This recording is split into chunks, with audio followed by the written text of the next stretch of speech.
being an airline, you came through many crises over the years, Herb, with the deregulation and the change of that industry structure. 9/11 created significant challenges for the airline industry. This current recession, deepest since the Great Depression, certainly created a lot of challenges for your company. Could you guys talk a little bit about the challenges that the current economic environment posed for your company, and maybe any lessons that you might have learned that came out of this current recession? Well, Gary has done such an excellent job of adjusting to these adverse conditions that I would prefer that he answer that question, because he's been a leader in making the changes and modifications that Southwest Airlines needed to make in order to cope with this very deep recession. Oh, great.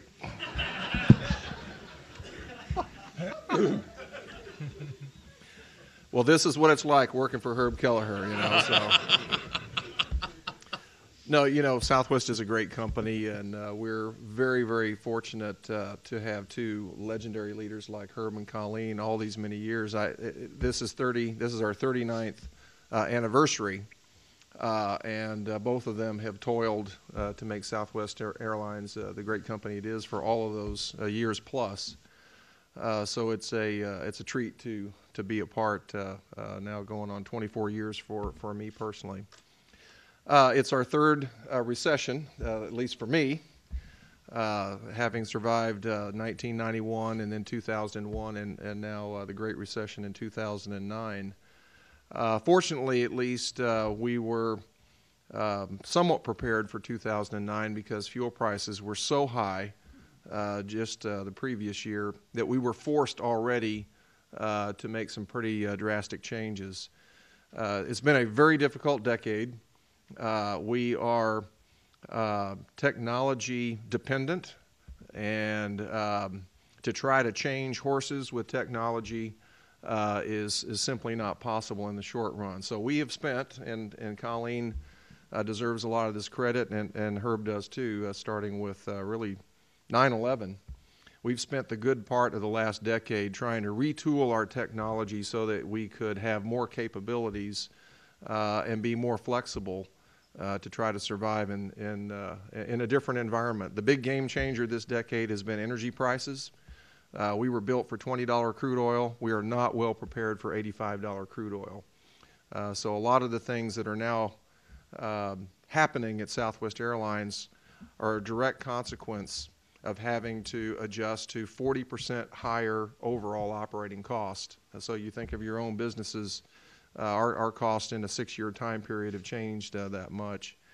The recession last year, I think, was far worse than what we had ever experienced before. The domestic airline industry saw declines of 18% in revenues in 2009. Again, that is unprecedented.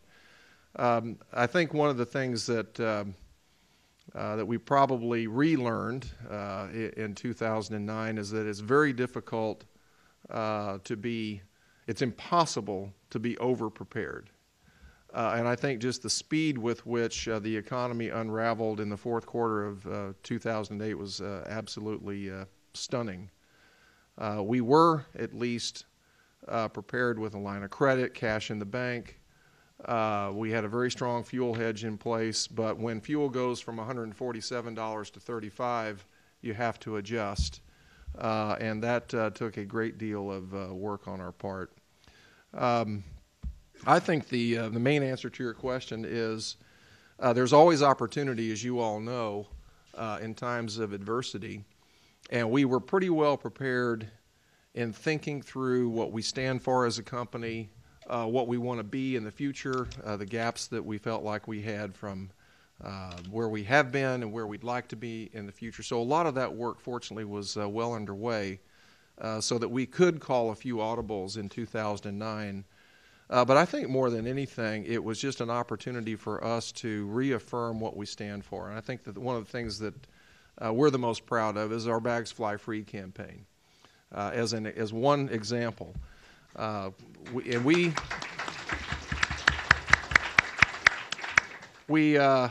we've gotten tremendous response from customers by simply doing nothing different. So it is a gift from our competitors, because you can't find a customer out there of the airline industry who likes bag fees.